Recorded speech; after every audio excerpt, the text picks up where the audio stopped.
अस्सलामु अलैकुम वरहमतुल्लाहि वबरकातुह। बिस्मिल्लाहिर्रहमानिर्रहीम। नहमदुहु व नुसल्ली अला रसूलिहिल करीम व अला आलिहि व अस्हाबिहि अजमईन। अम्मा बाद। मोहतरम भाइयों, बुजुर्गों, दोस्तों, मैं थोड़ा सा आपको अलग टाइप के कपड़ों में लग रहा हूँगा। ये कपड़े नहीं हैं, एक्चुअल में ये एक टॉवेल है। टॉवेल का जो पूरा लिबास होता है, तो मैंने एक वीडियो चैनल पे अपलोड किया हुआ हूँ। शायद वो अभी तक पब्लिश हुआ या नहीं, अगर हुआ होगा तो आपने देखे होंगे, जिसमें मैंने बताया हूँ कि होटल का जो रूम है हमारा, उसके अंदर हमको एक जकूसी टब मिला हुआ है। तो मेरी एक आदत है कि जब भी मैं किसी ऐसे 5 स्टार होटल में रुकता हूँ तो पूरे पैसे वसूल करता हूँ कि भाई जकूसी टब मिला हुआ है ना, 2-4 घंटे गुजारो उसके अंदर, पैसा वसूल करो, पूरे पैसे निकालो। होटल वालों को जब इतना पैसा दिया हुआ है जो हमारे मेज़बान हैं उन लोगों ने, तो फिर वो वसूल करने में क्या हर्ज है। तो अभी मैं गुस्ल से फारिग हुआ तो थोड़ी तबीयत में बशाशत आई मेरे। असल में मैं भी बहुत थका हुआ था। कंप्लीट मैंने आराम किया। आराम करने के बाद में मैंने कहा कि थोड़ा जकूसी टब में जो है 2-4 घंटे गुजारेंगे, ज़रा सुकून महसूस होता। उसका एक अलग ही तरह का एक्सपीरियंस रहता। अगर आप कभी उसका एक्सपीरियंस करना चाहते होंगे तो बहुत सारी जगह पे किराए से भी वो मिलते हैं। बहुत सारे शहरों वगैरह में भी आजकल ये सिस्टम आ चुका है। तो आप अगर अपने घर पे है तो बहुत अच्छी बात है, नहीं है तो आप किराए से भी जो है उसका तजुर्बा कर सकते हैं। उसमें थोड़ा कुमकुमा पानी रखने का, जो गर्म पानी होता है वो रख के आप उसके अंदर बैठिए आराम से, सुकून से। आपको एक अजीब तरह की फीलिंग आएगी उसके अंदर। ऐसा अपना आंखें बंद करके जो है ना, चेहरा आप पूरा यानी गर्दन तक, यहाँ तक पानी में डुबा दीजिए अपने आप को और बैठिए आराम से बस। या फिर आप अगर उसमें से गोता मार के भी निकले तो भी आपको अच्छा लगेगा। या फिर अगर आप कैपेबल है, सांस रोक सकते हैं आधा 1 मिनट, तो फिर आप उस तरीके से भी जो है उसके अंदर अपने सर को भी लेकर जा सकते हैं। वैसे भी आप उसके अंदर रह सकते हैं। तो आंखें बंद करके आप उसको फील कीजिए। आपको एक तरह की जो है उसके अंदर वो एक एक्सरसाइज है, एक वर्जिश है, जिस्मानी तौर पर भी और दिमागी तौर पर भी। तो उससे आपको रिलीफ महसूस होता है और पूरी बॉडी जो है आपकी उसकी वजह से एकदम रिलीफ फील करती है। जो थकावट है पूरे सफ़र की, और मैंने अब तहकीक किया तो पता चला कि यहाँ और इंडिया के टाइमिंग में भी 3.5 घंटे का फ़र्क है। यानी अभी मैं ये वीडियो शूट कर रहा हूँ तो तकरीबन रात के 11:15 बज रहे हैं। तो मैं समझता हूँ इंडिया में इस वक्त जो है मगरिब और ईशा के दरमियान का वक्त रहेगा। तो इस तरह से देखो, वक्त का भी बहुत ज़्यादा डिस्टेंस है इंडिया में और यहाँ पे। तो थकावट बहुत ज़्यादा थी, वक्त भी कम ज़्यादा हो गया था, तो जिसकी वजह से आराम का टाइमिंग समझ में नहीं आ रहा था, मैं कब सोया और कब उठा।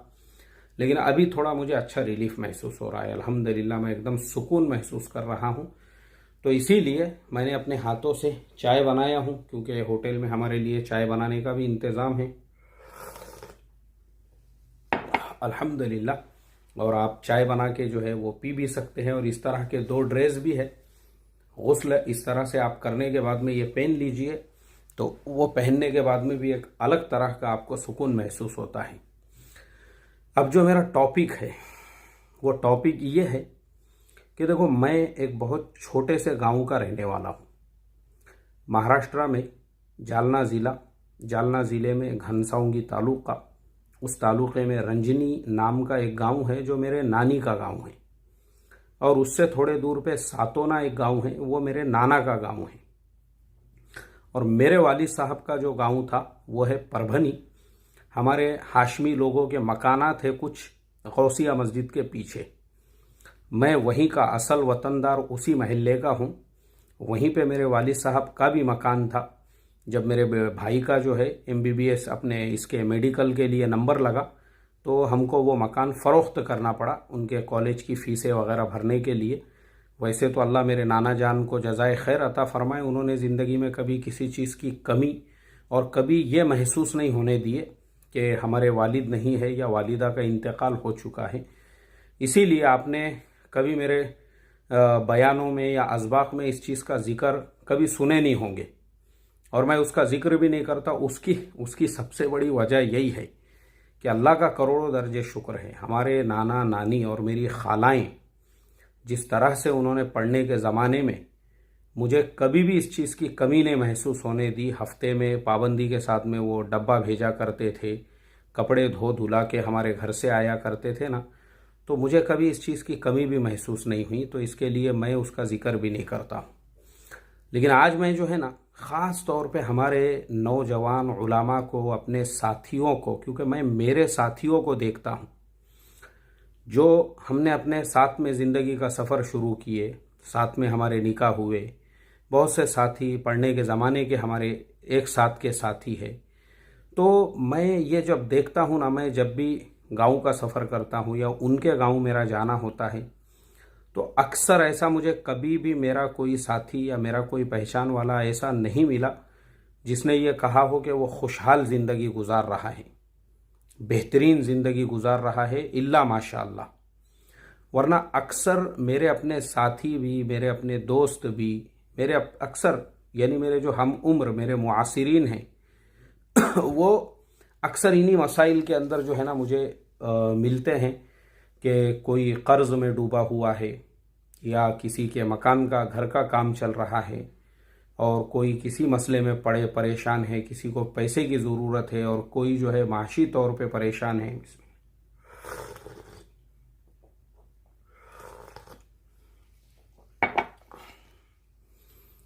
ये सारे मसाइल वगैरह जब मैं सुनता हूँ, मैं सिर्फ इतना ही सोचता हूँ कि यार हम लोगों ने सफ़र तो एक साथ में शुरू किए थे, ज़िंदगी का जो सफ़र है वो एक साथ शुरू किए थे। फिर रीज़न क्या है, ये सारी चीज़ों के रीज़न क्या है कि मैं भी उसी छोटे से खेड़े पाड़े देहात का रहने वाला हूँ, और मैं आज जो है अल्लाह के फजलो करम से कई मुल्कों का कई मरतबा सफ़र कर चुका हूँ। अभी साउथ कोरिया में तीसरी मरतबा आया हूँ। यहाँ पे हमारे सारे अरब दोस्त भी आए हुए हैं। और मैं आप लोगों को बता दूं कि मैं एक मुल्क की वज़ारतुल औक़ाफ़ यानी मैं जीसीसी के साथ में भी काम करता हूं। तो एक मुल्क की वज़ारतुल औक़ाफ़ ने एक और काम मुझे दिया हुआ है, 10 मस्जिदों की ज़िम्मेदारी है मेरी तरफ, और मुझे वो जगह वगैरह का जो है पूरा सर्वे वगैरह हो चुका है। बस उन जगहों पर जाकर सिर्फ मुझे उसको फाइनलाइज़ करना है, यानी वो सब मेरे ऊपर डिपेंड है। मैं वहाँ जाकर वो जगह देखकर मैं जिस वक्त में उनको रिपोर्ट भेज दूंगा कि हाँ ये जगह इत्मीनान बख्श है, तो वहाँ मस्जिद का काम शुरू होगा। उसके आगे की भी जिम्मेदारी मेरी ही है। तो मैं ये सोचता हूँ कि मैं भी उस छोटे से खेड़े गांव से ही निकला हूँ, तो अल्लाह मेरे से ये सारे काम अल्लाह ले रहा है, मेरा कोई कमाल नहीं है। लेकिन मैं आगे आपको वो चीज़ें बताने वाला हूँ जिनकी वजह से मैं जो है आज कई इंटरनेशनल ऑर्गेनाइजेशंस के साथ में काम करता हूँ।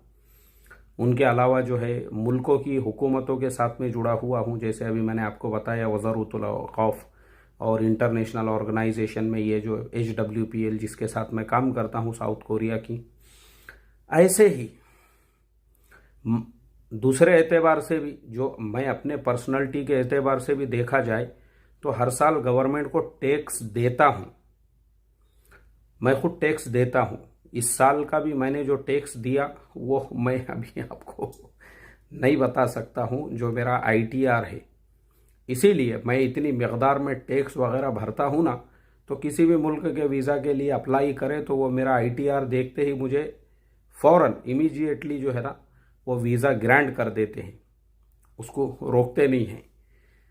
तो अल्लाह का करोड़ों दर्जे शुक्र है। मैं मेरी बड़ाइयाँ, मेरी तारीफ़ें नहीं कर रहा हूँ। मुझे एक्चुअल में बीमारी और उसका इलाज बताना है। मर्ज़ और तशख़ीस मर्ज़, ये दो चीज़ों पे आज हमारी बात होने वाली है। तो मर्ज़ ये है कि भाई जो हमारे साथी है या जान पहचान वाले हैं या दीगर उलामा हैं, उन्होंने भी अपना सफ़र साथ में शुरू किए। यानी जो मेरे हम उम्र है, जैसे जिनकी उम्रें 40 साल होंगी, 45, 44 साल, जो 35 से 50 साल के एज ग्रुप में होंगे, वो भी इस चीज़ को सोचे कि वो जो है उनका रीज़न क्या है। मैं अभी वो रीज़न्स आपको बताऊंगा, और मैं अपना भी रीज़न आपको बताता हूँ कि अल्लाह ने मुझे माशी तौर पर भी, मैं क्या लोगों से मदद मांगूंगा, अल्लाह का करोड़ों दर्जे शुक्र है, हमारे फाउंडेशन से 35 बुजुर्ग उलामा को हर महीने 2000 रुपये पेंशन जाती है। उनमें अभी तादाद बढ़ के हमने उन बहुत सारे ऐसे हैं जिनके इंतकाल हुए, उनकी बेवाएं वगैरह मिला के टोटल हमारा 40 का फिगर है। तो अल्लाह के करम से हम अपने फाउंडेशन के ज़रिए से दूसरों का ताउन हमारे फाउंडेशन से हो रहा है। और जो शेयर मार्केट का हमारा कामकाज है, आज अल्लाह के करम से मैं अल्लाह का शुक्र अदा करता हूँ, हज़ारों लोग उससे इस्तेफादा कर रहे हैं, हज़ारों लोग।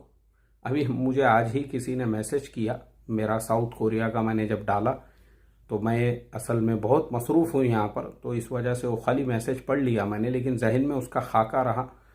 उसमें उन्होंने लिखे, बोले मुफ्ती साहब मैंने सिर्फ आपके वीडियो कुछ लोगों को सजेस्ट किया, सिर्फ वीडियो आपके जो कमाई के ताल्लुक़ से और अपने आप को जो है पर्सनालिटी डेवलपमेंट के ताल्लुक़ से और शेयर ट्रेडिंग से कमाने के ताल्लुक़ से, वो लोगों ने आपके लिंक से अकाउंट भी ओपन किए, रोज़ाना 1500 रुपये कमा रहे हैं। बोले वो लोग मुझे इतनी दुआएं देते हैं कि भाई तूने हमको मुफ्ती साहब से जोड़ा। तो मैं ये सोचता हूँ कि जो लोग आपके साथ में जुड़े हुए हैं वो आपको कितनी दुआएं देते होंगे। यानी वो जो बेचारे हैं मेरे लिंक से अकाउंट ओपन किए, मुझे भी दुआएं दे रहे हैं, और जिसने उनको मेरा पता बताया उसको भी दुआएं दे रहे हैं। ऐसे ही मालेगांव के हमारे एक हाफिज़ साहब हैं, उनका भी मैंने मजमून पढ़ा, लेकिन मैं बम्बई में बहुत मसरूफ़ था उस टाइम पे, तो मैं उनको भी जवाब नहीं दे सका। उसमें उन्होंने भी ये लिखे, बोले मालेगांव के कई उलामा है, यानी उन्होंने अपने असातिज़ा के बारे में लिखे कि मेरे असातिज़ा जो मायूस हो चुके थे कि यार अब क्या करेंगे, हमारे पास माश का कोई ज़रिया नहीं है, कोई हम क्या कर सकते हैं दूसरा ज़रिया।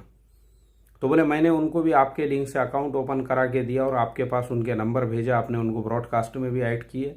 बोले जब भी मैं मिलता हूँ, अभी मैं आपको क्या बोलूँ, जो दुआएं वो लोग देते हैं, वो दुआएं सुनाने के लिए मेरे पास में अल्फाज नहीं है। वो भी 1000-2000 रुपये डेली के कमा रहे हैं माशाल्लाह। तो मैं अल्लाह ताला का शुक्र अदा करता हूँ भाई, अल्हम्दुलिल्लाह, इस तरीक़े से अल्लाह ने हमको ज़रिया बनाया है। अब वो रीज़न्स, वो मरज़ जिस पे मैं बात करने वाला था, देखो मेरा जो तजुर्बा है वो ये है कि ज़हनी ग़ुलामी, जुमले पे ध्यान दो, हमारे अपने मुल्क में ज़हनी ग़ुलामी ये बहुत ज़्यादा आम है, और अक्सर लोग उनके माशी तौर पर कमज़ोर होने का एक बेसिक रीज़न है ज़हनी ग़ुलामी। कोई किसी पीर साहब का ज़हनी ग़ुलाम बना हुआ है, कोई किसी अकाबिर का ज़हनी ग़ुलाम बना हुआ है, कोई किसी जमात का ज़हनी ग़ुलाम बना हुआ है, कोई किसी तंजीम का ज़हनी ग़ुलाम बना हुआ है, किसी ने अपने दिल से कुछ खुदा घड़ लिए हुए हैं, वो उन खुदाओं का ज़हनी ग़ुलाम बना हुआ है। अब जब आदमी ज़हनी ग़ुलाम बन जाता है ना, तो देखो उसकी ज़िंदगी का प्रोग्रेस कैसे रुक जाता है। मेरे एक साथी, जो मैंने कहा ना मेरे कई साथी हैं, उनमें से एक साथी, वो डीएड है, वो बीएड है, वो एमकॉम है, वो बीकॉम है, और उसके आगे भी है। इतना सब कुछ पढ़ने के बाद में उनका जब वक्त था, यानी जैसा मैंने मेरे ज़िंदगी के डिसीज़न बहुत फ़ौरन लिए हुए हैं। मैं मौलाना वहीदुद्दीन खान साहब की किताबें पढ़ता था, मुझे हज़ारों लोगों ने बोले इनकी किताबें नहीं पढ़ना, लेकिन फिर भी मैंने पढ़ा। मेरी ज़िंदगी में ये सारा परिवर्तन, ये सारा चेंज उन्हीं की किताबों से आया हुआ है। और जो लोग उनकी किताबें पढ़ने से मना करते थे, बाद में पता चला वो इसलिए मना करते थे क्योंकि मकसद ये था कि भाई अगर ये ऐसे लोगों की किताबें पढ़ेंगे ना तो इनकी ज़िंदगी में इनकलाब आएगा, इनकी सोच बदलेंगी और ये अपने ज़हनी ग़ुलाम नहीं रहेंगे। तो अपना ज़हनी ग़ुलाम रखने के लिए आपको रोका जाता है। मौलाना मौदूदी साहब की किताबें मत पढ़ो, मौलाना वहीदुद्दीन खान साहब की किताबें मत पढ़ो, इनकी किताबें मत पढ़ो, उनकी किताबें मत पढ़ो। मकसद ये होता है अगर आप उनकी किताबें पढ़ोगे ना तो दुनिया को समझोगे और इस्लाम को सही ढंग से समझोगे। जैसे तबलीग से मैंने एक चीज़ सीखा हूँ, तबलीग का तीसरा नंबर है इल्म और ज़िक्र। इल्म का मकसद ये है कि हाल के अम्र को पहचानने वाले बने। हाल के अम्र का जो इस्लाम है वो आपको मौलाना वहीदुद्दीन खान साहब की किताबों में मिलेगा। सोच बदल दी है उन्होंने, आपकी झंझोड़ के रख दिए। इस्लाम वही है, कुरान वही है, हदीसें वही है, लेकिन उसी कुरान को उन्होंने जिस अंदाज से पेश किए, अल्लाह के नबी की सीरत भी वही है। जो हम आज तक सुनते आ रहे हैं वो सीरत और मौलाना वहीदुद्दीन खान साहब का सीरत को पेश करने का जो नज़रिया और जो तरीक़ाकार है ना, वो इंसान की सोच बदल देता है। ज़हनी ग़ुलाम जब आदमी होता है ना, तो फिर क्या होता है कि वो इंसान, जैसे मैंने बताया आपको कि मेरे साथी ये सारी डिग्रियां लेने के बाद में भी वो, अगर वो चाहते तो बड़े से बड़े कॉलेज में पढ़ा के आज प्रोफेसर बन सकते थे, किसी अच्छे यूनिवर्सिटी के अंदर लेक्चरर बन सकते थे। उन्होंने अपनी ज़िंदगी को महदूद किया चंद अपने खुद साख्ता खुदाओं तक, हर बात का मशवरा उन खुदाओं से लेने का। अब जब वो खुद साख्ता जो खुदा है वो हमेशा अपना फ़ायदा देखेंगे। इस दुनिया में आपका कोई भी नहीं है, चाहे वो कोई अकाबिर हो, चाहे वो कोई जो है पीर साहब हो, चाहे वो कोई बुजुर्ग साहब हो, चाहे कोई भी रहो, कोई आपका अपना नहीं है। वो सब अपने मफादात के ग़ुलाम हैं। वो ये देखेंगे आप उनके किस मफाद के काम आ रहे हैं। अगर आप उनके मफाद के काम के है तो आपको जो है ना वो वही मशवरा देंगे जिससे उनके मफाद को फ़ायदा मिले। जहाँ उनके मफाद को नुकसान होगा वो आपको कभी भी वो मशवरा नहीं देंगे। तो हमारे ये साथी जिनकी मैं बात कर रहा हूँ, तो ये जो खुद साख्ता जो खुदा थे, ये उनसे मशवरे लेते थे। मैं क्या करूँ? तो बोलते थे बस यही करो जो चलते आ रहा है, बस यही करो जो चलते आ रहा है, इसी में लगे रहो, वरना तुम हिदायत से महरूम हो जाओगे। अच्छा, अब देखो डर कैसे पैदा किया जाता है, डराया कैसे जाता है, हमारे नौजवान उलामा को धमकाया कैसे जाता है। ये जो डर है ना, डर असल में ये बहुत सारे लोगों की दुकान है, ये उनकी टपरी है, ये उनका कारोबार, उनका बिजनेस है। गुमराह हो जाओगे, हिदायत से महरूम हो जाओगे, जहन्नुम में चले जाओगे अगर तुमने मौलाना वहीदुद्दीन खान साहब की किताबें पढ़े, या मौलाना मौदूदी साहब की किताबें पढ़े, या तुमने मॉडर्न एजुकेशन हासिल करे, या तुमने इंग्लिश पढ़े। यहाँ तक कि इंग्लिश भी पढ़ने सीखने से रोका जाता है, जबकि इंग्लिश एक लैंग्वेज है। जब तक आप इंग्लिश नहीं सीखोगे, अब मैं अफसोस के साथ बता रहा हूँ, 50 उलामा मुझे मैसेज करते हैं जो शेयर मार्केट की लाइन से मेरे साथ जुड़े हैं। उनको कोई ईमेल आ गया, उनको समझ में ही नहीं आ रहा वो ईमेल क्या आया, तो उनको जो उनका उन्होंने लेन देन किया उसके हिसाब किताब का जो है पूरा का पूरा उनको ये आया है, उनके पास ईमेल आया है, उनको पता ही नहीं है वो उसमें क्या लिखा हुआ है, कुछ समझ में ही नहीं आ रहा उनको। ये सब चीज़ों का रीज़न क्या होता है, ऐसे रोका जाता है, यानी डर जो है ना, डराया जाता है। इंग्लिश मत सीखो, इनकी किताबें मत पढ़ो, उनकी किताबें मत पढ़ो। अब हम डर जाते हैं। तो बेसिक जो है ना, मेरे साथियों का मैंने जैसे बताया, अभी एक साथी का बताया, उनको यह डराया गया, अरे तुम कॉलेज की लाइन में लगोगे तो गुमराह हो जाओगे, तुम तो यहूदी बन जाओगे, तुम तो नसरानी बन जाओगे, तुमको तो कब्र में ऐसे बड़े बड़े अज़दा आके डसेंगे तुमको, और तुम्हारे साथ ऐसा होगा वैसा होगा। हालांकि एकदम कॉमन सेंस की बात है। अरे भाई, कॉलेज में भी ये नीयत से पढ़ाओ कि मैं एक आलिम दीन हूँ, और जब कॉलेज के बच्चों को पढ़ाऊँगा तो इंशाअल्लाह वो बच्चों को मैं दुनिया के साथ दीन का भी इल्म सिखाऊँगा। अब मुझे आप बताओ डबल फ़ायदा हुआ या नहीं हुआ? मगर प्रॉब्लम, क्योंकि ज़हनी ग़ुलामी जो है ना, वो इंसान को बर्बाद कर देती है कि भाई अगर अब मुझे तो फलाने साहब ने मशवरा दे दिए, अब अगर मैं उनके मशवरे के ख़िलाफ़ करूँगा तो उनको लगेगा कि मैं उनके ख़िलाफ़ बगावत कर रहा हूँ। अरे वह है कौन? तुमने क्यों उनको अपना खुदा बनाए, मुझे ये बताओ। ऐसे लोगों को जब तुम्हारा अल्लाह सातों आसमानों के ऊपर अर्श पर बैठा हुआ है, जब तुम्हारे नबी सल्लल्लाहु अलैहि वसल्लम ने तुमको अपनी जो उनकी हदीसें तुम्हारे सामने हैं, तुमने अल्लाह के रसूल को और अल्लाह ताला को छोड़कर, उनको छोड़कर ये चौथा खुदा क्यों बनाए ज़मीन के ऊपर, जिसके मशवरे पे तुम अपनी ज़िंदगी के फैसले ले रहे हो? यही सारे प्रॉब्लम्स की जड़। बोले अब मैंने मशवरा तो ले लिया, क्यों लिए मशवरे? अब मैं आपको मेरी बात बताता हूँ। मैंने मेरी ज़िंदगी में कभी किसी से कोई मशवरा नहीं लिया। क्यों लूँ मैं मशवरा? क्योंकि मैं तुमको ना इस लायक मानता हूँ कि तुम्हारे से मशवरा लूँ, और ना ही इस लायक मानता हूँ कि तुम साहिब राय है कि तुम जैसे से मशवरा लिया जाए। तुम्हारी हैसियत क्या है भाई? तुम्हारी औकात क्या है? तुम्हारी सोच कितनी है? तुम हो कौन तुम्हारे से राय मशवरा लिया जाए? राय मशवरा उससे लिया जाता है, जैसे मुझे गाड़ी खरीदने का है तो मेरे बहुत सारे दोस्त हैं जो गाड़ियों का धंधा कारोबार करते हैं, मैं उनसे मशवरा लूँगा कौन से कंपनी की गाड़ी लेना चाहिए। मुझे अगर अपने बेटे को किसी मदरसे में पढ़ने के लिए डालना है तो वो मशवरा मैं उस इंसान से लूंगा जो मदरसों के लाइन का एक्सपर्ट है। मुझे अगर मेरे बच्चे को जमात में भेजना है तो मैं वो मशवरा उस इंसान से लूंगा जो इंसान उस लाइन का एक्सपर्ट है। जैसे मिसाल के तौर पे कि भाई कब जमातें जाने वाली है, कब तलबा का स्टूडेंट्स का जोड़ है, कब भेजना चाहिए या किसके साथ भेजना चाहिए, इस तरह का मशवरा मैं उस इंसान से लूंगा। मेरे जिंदगी का मशवरा मैं क्यों लूं कि मैंने जिंदगी में क्या करना चाहिए, मैंने क्या नहीं करना चाहिए, मैंने क्या पढ़ना चाहिए, मैंने क्या नहीं पढ़ना चाहिए। यह मशवरा मैंने किसी से नहीं लिया, याद रखो ये बात मेरी, क्योंकि मैं किसी को अपना बड़ा मानता ही नहीं हूं। यह भी याद रखो, जब अल्लाह और उसके रसूल हमारे बड़े हैं, उनके अलावा दूसरा कोई बड़ा नहीं है हमारा। सहाबा इकराम हैं हमारे लिए, ताबिईन है, तबे ताबिईन है, बुजुर्गान दिन, उनका हर एक का मकाम और मर्तबा हमारे दिल में अजमत वाला है, इज्जत वाला है, मोहब्बत वाला है।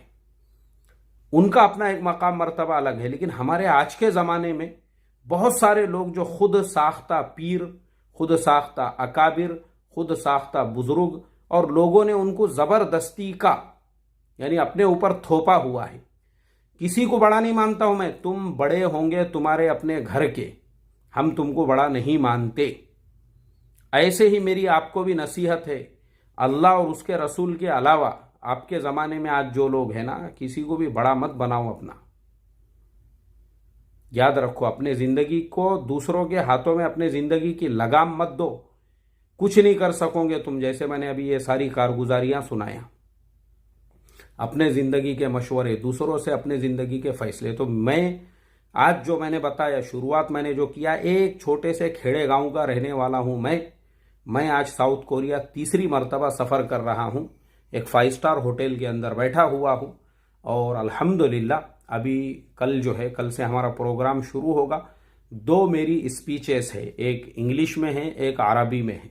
अल्लाह ने चाहा उसकी रिकॉर्डिंग मिलती है तो वो भी मैं अपने चैनल पे अपलोड कर दूंगा। हम भी काम कर रहे हैं, हमने किसी से मशवरा नहीं लिए तो क्या हम गुमराह हो गए? मौलाना वहीदुद्दीन खान साहब और मौलाना मौदूदी साहब की किताबें पढ़े तो क्या हम गुमराह हो गए? नहीं, उनकी किताबें पढ़ने से तो सही तरीके से अपनी ज़िंदगी का तर्ज अमल समझ में आया कि एक ईमान वाले की ज़िंदगी कैसे होना चाहिए, हमने अपने ज़िंदगी के फैसले कैसे लेना चाहिए, ये उनकी किताबों से समझ में आया।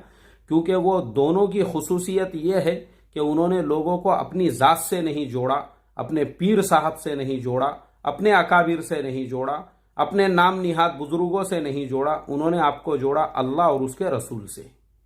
उनकी किताबों में आपको यही मैसेज मिलेगा। उन्होंने खुद से भी लोगों को नहीं जोड़ा कि हमारे से जुड़ो, हमको बड़ा मानो, हमको अकाबिर समझो, नहीं। उनकी किताबों में हर जुमला आपको अल्लाह और उसके रसूल से जोड़ने वाला मिलेगा। तो मैंने मेरी ज़िंदगी में कभी किसी से भी अपने ज़िंदगी के बारे में मशवरे नहीं लिया। मैंने जब देखा, जब मैं मेरे तालिब इल्मी के ज़माने में मैं जब ये किताबें वगैरह भी पढ़ता था और किसी की सुना भी नहीं मैंने। एक बात याद रखो, मुझे बहुत लोगों ने बोले इनकी किताबें मत पढ़ो, उनकी मत पढ़ो। भाई तुम हो कौन? तुम हमारे से उतना ताल्लुक़ रखो जितना तुम्हारा हमारा ताल्लुक़। क्योंकि बाकी लोग जो है वो गर्दन झुका के जी जी करने वालों का जो मिजाज था, वैसे लोग बातें सुनने वाले। हम क्यों सुनेंगे भाई तुम्हारी बात? हम क्यों तुम्हारे मशवरे के ऊपर अमल करेंगे? तुम बोलोगे इसकी किताब पढ़ो तो हम पढ़ना छोड़ देंगे। तुम हो कौन हमारे ऊपर मुसल्लत होने वाले? जिंदगी हमारी है, हम हमारी जिंदगी को हमारे ढंग से गुजारेंगे। जिसकी किताबें पढ़ना है हम पढ़ेंगे। तो उस जमाने में फिर स्कूल की भी तालीम जब मैं पढ़ रहा था, मुझे याद है बहुत अच्छी तरह से, मैं 10वीं का इम्तिहान देने के लिए 17 नंबर फॉर्म भरने के लिए एक मुसलमानों के स्कूल में, एक उर्दू स्कूल में गया, जहाँ पे उसका 17 नंबर फॉर्म का जो है ना सेंटर था वहाँ पे। तो वो हेडमास्टर साहब बजाय मेरा फॉर्म भरने के मुझे चाय वाय पिला के वो भी मुझे यही मशवरा दे रहे हैं, क्या इमाम साहब क्या लगे, बोले ये धंधों में, ये चक्करों में, अपनी लाइन नहीं है ये। अभी मुझे आप बताओ, अरे भाई हम जो काम से तेरे पास आए उतना करना, होता होगा तो बोल, नहीं होता होगा तो मत बोल। मशवरा लेने को नहीं आए तेरे पास। चाय वाय पिलाए, उन्होंने मेरा इकराम किए। निकला मैं वहाँ से और उसके बाद एक दूसरे मराठी स्कूल में गया, सरस्वती भुवन हाई स्कूल। वहाँ जाके मैंने फॉर्म भरा और वहाँ से मैंने 10वीं का इम्तिहान दिया। मुझे आप बताइए, तो क्या होता है ना, हमारे कौम में आपकी टांग पकड़ के खींचने वाले लोग जो है ना, अपने बेटों का अच्छा चाहेंगे, अपने रिश्तेदारों का अच्छा चाहेंगे। उनको मालूम है अगर आपने भी इस तरह की लाइनों में अगर आप आ गए, मतलब हसद और जलन जो है आज के ज़माने के अंदर। मुझे बहुत लोग मैसेज करते हैं, बोले मुफ्ती साहब आप जो पैसा कमाने के फॉर्मूले और नुस्खे बताते हैं ना, कोई नहीं बताता ये सब चीज़ें, लोग तो छुपाते हैं आगे बढ़ने के तरीक़े, एजुकेशन में आगे बढ़ने के तरीक़े। मैं बोला हर एक की अपनी सोच होती है। तो ज़िंदगी में जो है ना, हमने जो फैसले लिए, हमने मशवरे नहीं लिए लोगों से, हम अपना काम करते रहे, अपने प्रोग्रेस, भाई कौन सी चीज़ ऐसी है जिसकी वजह से हम अपनी पर्सनैलिटी को डेवलप कर सकें, तो हम अपने पर्सनैलिटी के डेवलपमेंट में लगे रहे, काम करते रहे। आज अल्लाह के फजलो करम से मैं जीसीसी के साथ में भी काम कर रहा हूँ। मुझे इतनी बड़ी जिम्मेदारी मिली हुई है 10 मस्जिदों की। उसके अलावा जो है मैं यहाँ पे इन लोगों के साथ भी 2016 से काम कर रहा हूँ। इनके अलावा मुझे मुख्तलिफ मुल्कों की दावतें आती रहती है। अब भी मुझे जो है वो एक और साथी मिले थे यहीं लिफ्ट के अंदर, उन्होंने बोले यार हम तुमको 2018 से दावत दे रहे हैं। तो मैंने उनसे माजरत चाहा, मैं बोला यार अब ये बीच में सब कोरोना आ गया था, आइंदा देखेंगे इंशाल्लाह।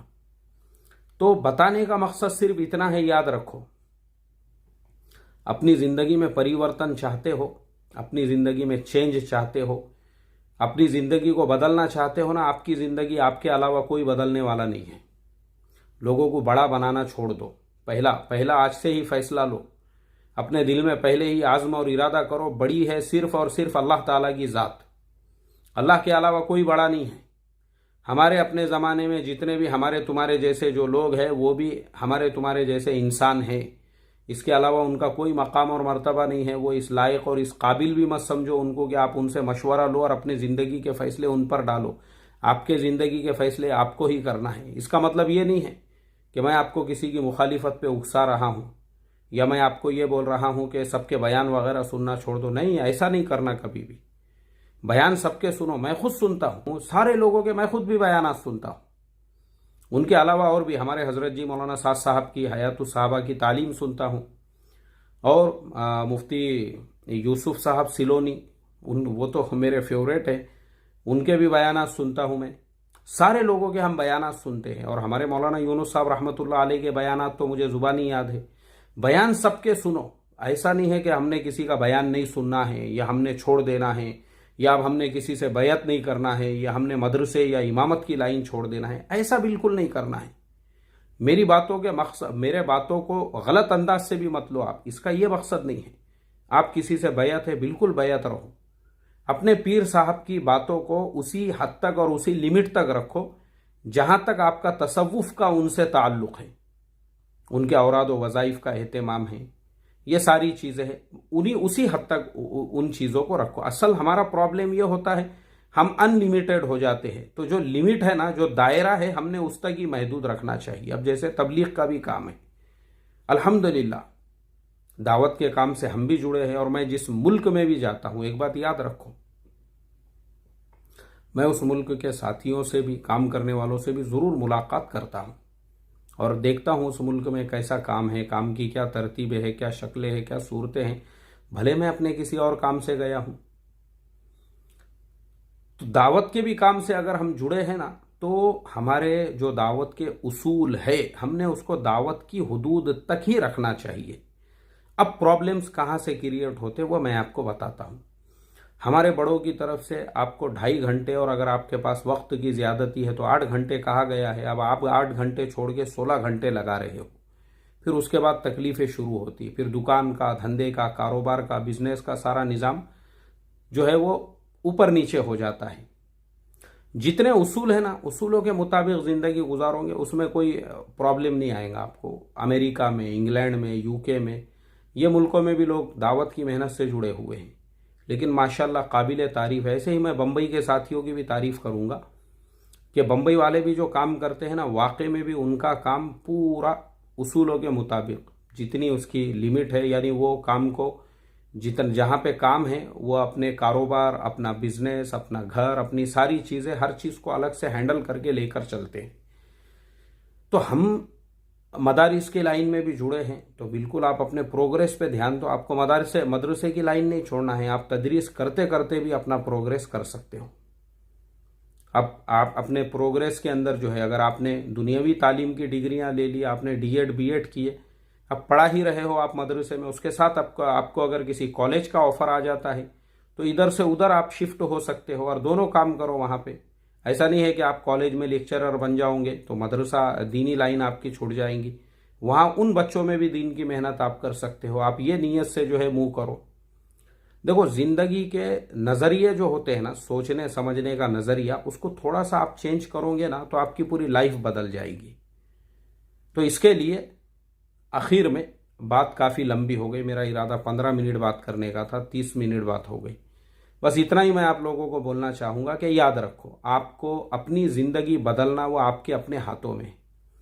किसी के मशवरे पर और किसी को अपना बड़ा मानकर, बड़ा मान रहे हो, वो जिस लाइन से आप उनके साथ जुड़े हैं उसी दायरे के अंदर, उनको हावी मत होने दो अपने ऊपर हर लाइन के एतबार से। और किसी ने जो बोल दिया वो भी मत करो उसके साथ में, कि किसी के बोलने पे ये कारोबार छोड़ के दूसरा शुरू कर दिए, किसी के बोलने के ऊपर ये जॉब छोड़ के दूसरी जॉब शुरू कर दिए, किसी के बोलने के ऊपर ये नया धंधा शुरू कर दिए, किसी के बोलने के ऊपर कोई कोर्स में एडमिशन ले लिए, किसी के बोलने के ऊपर। ये सारे प्रॉब्लम्स की जड़ है खुद फैसला लेने वाले बनो, सेल्फ डिसीजन। जो मैं आपके सामने बैठा हूं, इतनी लंबी मैंने तकरीर किया, इसका सबसे बड़ा रीज़न है सेल्फ डिसीजन। मैं क्या फ़ैसला लूँ, अभी आप हैरत करोगे। मेरे इतने मुल्कों को सफ़र होते हैं, सफ़र जिस दिन है मेरा, मैं उस दिन मेरा बैग तैयार करता हूँ और निकलता हूँ। उससे 1 दिन 2 दिन 3 दिन पहले मेरी कोई तैयारी नहीं रहती, मैं सफ़र पे जाने वाला हूँ। ऐसा सेल्फ डिसीजन लेने वाला बनाओ अपने आप को। मनाचा ब्रेक उत्तम ब्रेक, मराठी में एक कहावत है। और एक अल्लाह वालों से किसी ने पूछा, जन्नत कितनी दूर है? बोले 2 कदम। एक कदम अपने नफ्स पे रख दे, दूसरा कदम तेरा जन्नत में। ऐसा आदमी का जो है ना, अपने आप के ऊपर इतना कंट्रोल होना चाहिए, खुद अपने ऊपर क्या फैसला लेना है, क्या डिसीजन लेना है, जिंदगी में क्या चेंजेस लेना है, वो खुद आपके अंदर गट्स होना चाहिए। तो देखो, आपकी जिंदगी खुद बदल जाती है। मेरे जिंदगी में जितने मैंने फैसले लिए हुए हैं, मैंने स्कूल की तालीम पूरी किया, उसके बाद कई जगह रोज़ मैं इंटरव्यू देता था। मैंने कभी जो है ये नहीं किया, मैंने हिम्मत नहीं हारा, इंटरव्यू देते रहता था मैं। कई मस्जिदें, 15 मस्जिदें छोड़ा हुआ इमाम हूँ मैं। और कई जॉब्स जो है अलग अलग तरह की मैंने किया हूँ। उसके बाद जाके आज मैं मेरे जॉब से भी सेटिस्फाइड हूँ। 15 दिन की छुट्टी लिया हूँ मैंने, अल्हम्दुलिल्लाह, बेहतरीन तरीके से। और फिर अपना शेयर मार्केट का भी काम अलग से चल रहा है। उसके अलावा ये सारी चीज़ें अलग से है। चैनल के ऊपर रोज़ाना वीडियो अलग से आते हैं। अपने आप को इतना मसरूफ़ रखो, बिज़ी रखो और अपने ज़िंदगी के फ़ैसले खुद लेने वाले बनो कि इंशाल्लाह कामयाबी खुद तुम्हारे कदमों में होंगी। ये कामयाबी होती है इंसान की, जिसको अल्लाह ताला ने दीन की मेहनत के लिए दुनिया भर में कबूल किया। ये कामयाबी है। मैं इसको अपनी कामयाबी समझता हूँ अल्लाह के फजलो करम से, कि आज मुझे अंग्रेज़ी में भी इस्लाम का पैगाम पहुँचाने का और अरबी में भी इस्लाम का पैगाम पहुँचाने का, और मेरे जितने भी अरब लोग दोस्त हैं जिनके साथ मैं काम करता हूँ, वो भी सब यहाँ पे जमा हैं। फिर आगे भी जो है मस्जिदों की भी जिम्मेदारियाँ हमारे तरफ हैं। तो इस तरह से आप अगर अपने आप को सेल्फ डिसीजन लेने वाला बनाओगे, कामयाबी आपके कदमों में होंगी। ठीक है, मैं उम्मीद करता हूँ अगर ये बात समझ में नहीं आई है, इसको 2 बार 3 मरतबा 4 मरतबा सुनो, बहुत सारी बातें आपके समझ में आएंगी इंशाअल्लाह। अस्सलामु अलैकुम वरहमतुल्लाहि वबरकातुहू।